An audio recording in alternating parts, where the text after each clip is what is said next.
Good morning out there. I'm Greg Colossale, and this is video number 20 something here in my little biz school.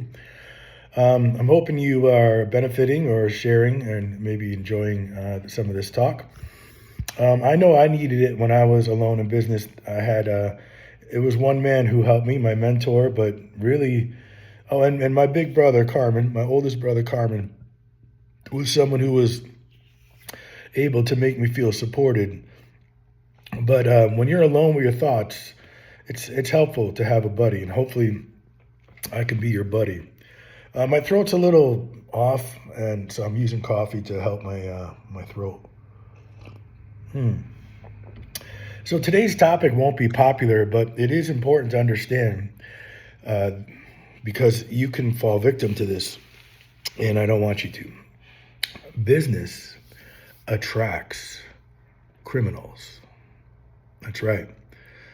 I didn't really understand the degree of which this was true until I left my teaching job and opened up my own school.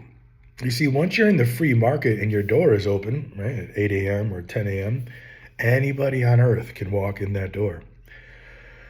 Of course, it's obvious, I told you in earlier ones, I grew up in family business. We had a lot of businesses, and one business we had was one of the largest liquor stores in central Connecticut in the 80s.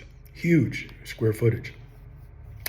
And it was held up several times. My parents had guns in their faces, my mom as well. And so there is that reality. But it doesn't mean that every business attracts that. I didn't attract criminals who had guns ready to shoot me, although that criminals work like in a spectrum. So I'll shoot you, hurt you, kill you, scary guys, they're not self-employed. They're employed by the criminals above them. So if they need $100, a rich guy in a BMW will give them $500 and say, "Go scare that guy, because he figured me out." So they're criminals in business. That's not the ones I'm referring to. I hope you never get a gun in your face and all that. And oof, it's very, very sad and scary, but it's real. I'm talking about the criminals who arrive and enter your life with intentions of harming, stealing, robbing, destroying, slandering, smearing, all this crazy stuff. But they're next to you. They're standing next to you. They're drinking with you. They're having a drink with you. They're having coffee with you. They're your neighbor. They're your buddy. Okay, this is real. I don't. Okay, so sometimes I get a little ahead of myself. One thing you're going to realize is that you're going to have way more respect for the criminal who pulls a gun on you than the criminal who eats with you at your table. Judas was way more evil than the guys that were next to Jesus on the crosses. I don't remember their names, but they were criminals. Jesus knew that because betrayal, dishonesty, and stealing, skimming, all that stuff, when your accountant robs you of your life and you've been going to her for 10 years, that's scary. So that's the criminals I'm talking about, okay? You can put these criminals in prison. They're a little harder than the ones with guns, but eventually they've done this to other people. So if you really work hard, you find those other people, and all of a sudden this person is in trouble. Now, what does this mean to you? You can't live in a state of fear. You will never know it's happening. I hope you don't. Because if you have to live with that kind of neurosis, you're probably not developing a great idea. But rule number one, how do you know the person is nefarious? It's not nice to say, but it's very simple. Let me put it to you this way. If on the table there's a big mound of pork fried rice, and then 3 carrots and spring water, and there's me, a 7-year-old, and a grandpa who's 90. And when you come back, you can't believe it, but half of the pork fried rice is gone. Who do you think ate the pork fried rice? And this camera might hide it, but I'm close to 300 pounds. It's a bad joke. It's stupid, but you're damn right. You can't leave me alone with pork fried rice, especially Mandarin pork fried rice. Now, I'm just trying to make a joke. You see, maybe that's my addiction, right? We talked about addiction. So you should assume, Greg, did you eat the pork fried rice? Yeah, I did. And I ate it without any concern with knowing that it took you hours to make it. I've never made it. I only eat it. You see, people who do shiesty things can't do what you can do. That's why they harm you. What I've noticed after using private detectives and cops and all this ridiculous energy and money was that when I had to figure out who committed a crime against me, the end result was the same. You ready? 2 extreme features. Actually, I could say 3, but the third one is not nice and I don't want to hurt you. Number 1, they never built a creative idea or individual idea themselves. They've never built a business. They might have been handed a business, they might have inherited a business, but they have never built a successful business. Some folks make online businesses just so you don't figure out they're criminals. Just like I'm sure you heard washing the money, businesses that just exist to wash illegal money for whatever they do. That's number 1.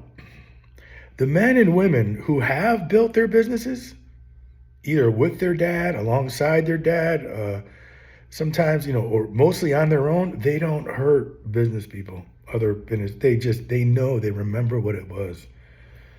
It's just rule number 1. It's every single time. I couldn't believe it. I could not believe this. Number 2, they are victims to inebriation and altered states. They're either aggressively drinking and doing drugs not for 10 years, 40, 50, 60 years, and that disrupts their brain. There's no other way to say it. You could think they're friendly. They could be your friend, and yet you would still be kind of confused as to, wait a minute, why is this guy in my life? You know what I mean? Why is this person part of my life? It's because they are people just like you and I, but they don't want to be found out. Do you know what I mean? So they don't want you to know or think things. They just want to, they want to blend in, but they also have nefarious evil in their hearts. You're like, what the fuck? Did I just swear? Man, I keep swearing. That is not a good sign. So in all this, when I talk about all this stuff, I want you to realize that there is not a right or a wrong, a good or a bad. There is only this reality that I'm trying to share with you. Now, again, the flip side to this is that the criminal, whatever the criminal is, everyone's a criminal. Did you go 65 and a 55? Boom, you're a criminal. Okay? But there are levels to people who use danger and violence and anger and rage to gain, and they harm other people, innocent people. That's the criminals I'm talking about. So where are you in this big picture? This is why, sometimes when you listen to, well, let me say it again. The reason why business attracts criminals isn't, again, because of criminal behavior. What is a criminal? I don't know. Everybody is kind of a criminal. It's just when the government stamps you a criminal, even though the government acts in the most nefarious ways. In America, it's finding proof and evidence to make a bunch of people say, yes, he's a criminal.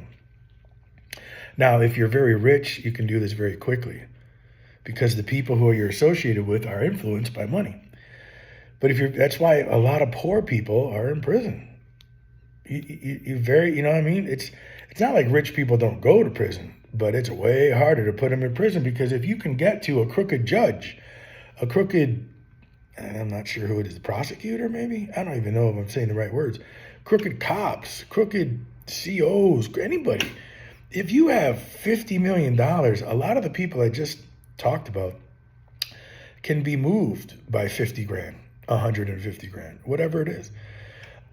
And again, everyone, no, there's criminal teachers, there's criminal doctors, there's criminal lawyers, there's criminal butchers, there's criminal cement guys, there's criminal, you know what I'm saying? Don't go looking, I'm not suggesting anything. I'm just saying that this is why business can actually be a little scary.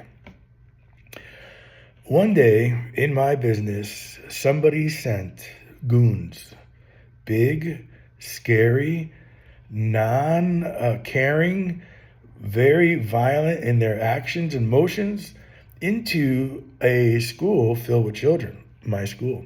Now, I'm telling you, I grew up in construction. You can say what you want about the mafia. My father was super, super Italian. We weren't mafia, but I've seen it all. And my hair stood up on its ends when I noticed that there were these very violent people standing in my lobby more than once, mocking everything that we were doing. And I didn't know how to stop this. You see, you can't, they're like, yeah, we want ballet lessons. And I was like, oh my God, this is crazy. And they're doing it right in front of children. And I know their intention is to scare other people's children. And I got panicked. It didn't take me long to, I was able to figure out who they were and all that. And it was all on camera, so it's kind of good. But it was something that I remember feeling, oh my God, they want to hurt children. That's why they're here. So what can I do? This is all in milliseconds. You're not like going into your office having a meeting with your peers. You're going, what do I do here? So I turned it to me. They mocked me. Oh, look at you. I'm big. Oh, you're like a ballerina. You're not talking about smart people. You're actually talking about the opposite. These are really compromised brains. And because of reasons that aren't their fault, these are usually incredible victims of very evil things that grew up in their house. So now they're paid and sent to, for some reason, harass the music teacher. And you're like, wow. So you do. And when you do, and when you start to see it, you just go with it. You're like, okay, I get it. Now, how do you protect children in real time from big, scary men who are standing right next to them without scaring everybody? Drawing a gun, screaming, using words to deter the big dudes. What do you do? Well, you've got to outsmart them. And you've got to create a scene that's going to be very embarrassing to you, but it's better than having them get hurt. And that's your job as a leader. So I did. I won't tell you what happened, but I let them have all this fun with me. And what I was able to do was move the kids and the moms away from these people. But they did it 6 or 7 times. So it was getting a little tricky. And so that's the one version of how a criminal can enter your business through the door and act like someone who should be feared. And then there's, like I was saying, the people that are sent they're actually your handlers. So when I resigned from my teaching job, I opened up a school down the street, basically. And the reasons are all online. I'm not going to go through them here. But they sent handlers my way. They sent people who had some money in their pocket to keep an eye on me, to report back to them, to see what I was doing. Really, because they operated in nefarious ways, and I didn't, they actually just sent someone to see if I say things that knocks down their lies. So I didn't know this, and I was naive, and I didn't care. But this is really how it works. And you're like, why? I was making nothing. I sold all my possessions, had $32,000, literally, and would be out of money in 6 or 8 months because you had to pay people, had to pay staff and everything. So 32,000 was the most amount of money I have ever seen in my life.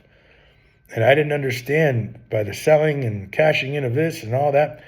I was like, wow, I thought I was rich. I mean, I thought I was rich. I thought 32,000 would last me like 4 years. But it did not even last me a year.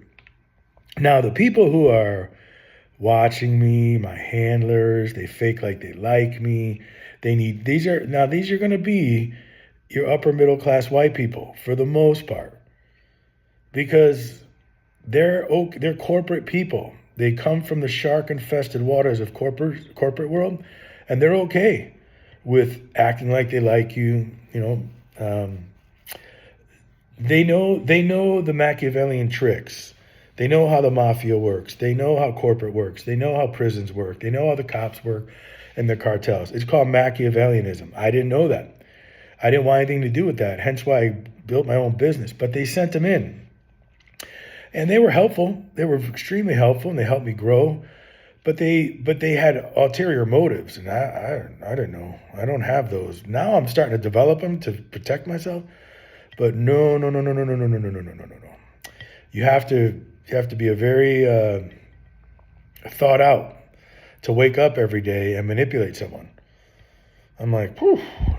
But then there were the people who came to me who were extremely helpful.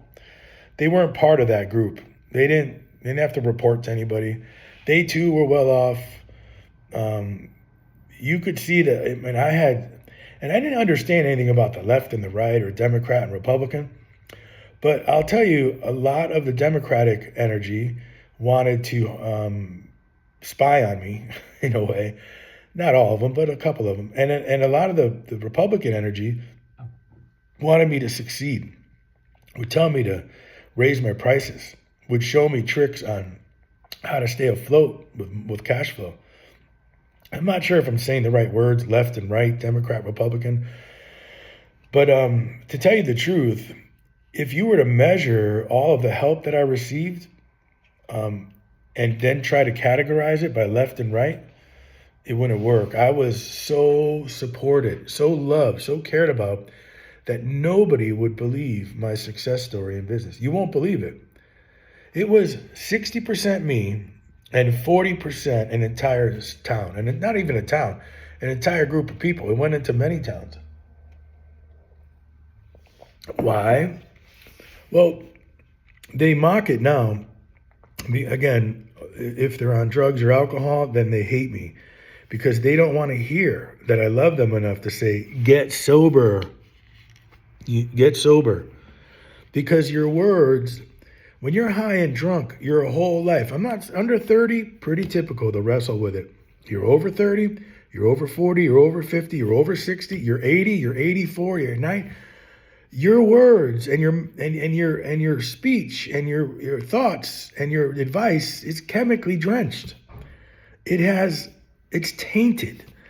Good, bad, or indifferent, it's tainted. You don't even know, probably, if you've been on that long, what it's like to give untainted advice, to give sober, clean, aired out, rational, emotionally intelligent advice, because you've probably never spent enough time in that regards, being sober. So that's why you have to understand, you can't be drunk and come work with my kids. You can't smell like weed and come work with my kids. You can't go 45 minutes in the bathroom and blow your coke and work with my kids. You can't have needles, tracks in your arm to come work with my kids. You can't, you know what I'm saying? You can't shoot dice behind the building and work with my kids. It is not like I hate you. It's that I am in charge of showing these kids the power of themselves. And you don't like the power of yourself, and you change it with chemicals. So that's why I've created so many enemies. Not so many, but they all go to the same bar, and therefore I am evil. That's fine. I love them. They don't love me. I can talk to them for 4 weeks straight and say the same thing. They can't talk to me for 4 hours and say the same thing. They have a disease. They are overwhelmingly burdened with hating themselves. Now, the kids in front of me, according to my work, they don't hate themselves. They might a little bit. I wasn't there all the time. They're going to have natural reactions to the world. But if you see the outcome of the kids who have been at Backbeat City, especially under my watch, because as we grew, I had to spread out. I had to hire more teachers. I had to go run around the state. But that first, especially the core group, the first 5 years, though, these kids are doing amazing things. They're doing amazing things. It's not because of me. It's because they spent a lot of time and an energy where everyone expected them to be amazing, even if they couldn't sing that well, even if they couldn't dance. It was only be amazing by don't be hurtful. Don't be self-pitying. Don't be mean and disrespectful to others. Don't come here high or drunk. And just that example made them go out in the world, and of course with good parenting, and flourish. I'm not responsible for all of their success. I'm just in all of those who are successful. And it has been the best life you could possibly ask for. It's been amazing. So have some of them turned into criminals? Probably. Yeah. I don't know because I don't know. It's not. The ones who followed me and paid cash for my service, I don't know any of them as being a criminal. But it doesn't mean I'm wrong. I mean, it doesn't mean I'm right. I don't really know. So inside a business, especially, I'm sure you've seen the movies, there is criminals, the criminal energy, because this is what's ridiculous about our government, okay? You can, I don't want to say dark things, but you can do really bad things and end up unscathed by our system. I mean, you could destroy the lives of children emotionally and internally, but not see a prison or have a record that shows that you should be crucified, if you ask me. And then you'll find that the system has targeted people who they've been funded to target because they don't like them. And so you'll see a person who is now has a record, has a felony record, expanded into God knows how big, because the energy of a group of people decided he should have a felony. The system is used like a vacuum. And a bunch of hands get on there, they could suck up whoever they want to. There was a time where in the 80s and 90s, they focused, once prisons became for-profit, in other words, private prisons were everywhere, all of a sudden, our population of inmates increased by the millions. Everyone just started committing crimes. You don't want to know this stuff. In fact, these are the reasons why people will harm you, especially the power that be. But look it up. That's why Dave Chappelle always had a beautiful line in his comedy. Throw some crack on him, Johnson. And it's also why you retreated to Africa and turned down $50 million, because they wanted to make a felon out of him if he isn't a felon already. So what is that? It's just to show you that now you come out of prison, come out of jail, you have a record. Can't seem to be a music teacher because now the government has labeled you. First you were labeled the most important, powerful person ever to do the job, and now you're a bad guy. You're a bad person. You have this name, felon, at the end of your name. You can't work anymore.